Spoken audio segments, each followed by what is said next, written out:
steamed buns and hot soya milk. The perfect way to start the day at this hotel in central London.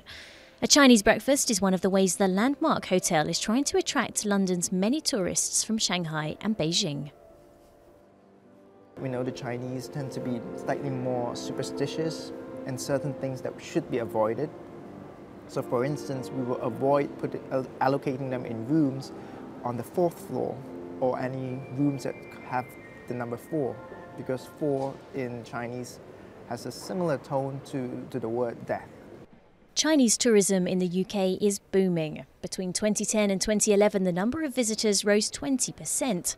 With the British economy having recently emerged from a double-dip recession, the 300 million or so euros spent by Chinese tourists in Britain last year was most welcome. When they come to Britain, my goodness, they spend. The average Chinese visitor spends about 3 times as much, £1,600, as the average visitor to Britain. But we know that our European rivals do much better than us, and we really want to grow the Chinese market. 1 million tourists from China flocked to Europe last year, but just 150,000 of them came to Britain's shores. This may be because a visa for the UK costs a visitor from China almost double that of a Schengen visa, which gives access to 26 European countries. And European paperwork is relatively straightforward.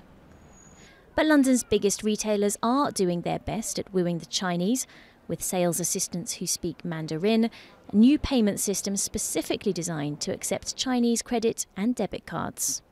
The Chinese clientele have a really healthy appetite for designer labels, and particularly for brands like Chanel and Prada and Miu Miu, but also for the fine watches and jewellery that we see here.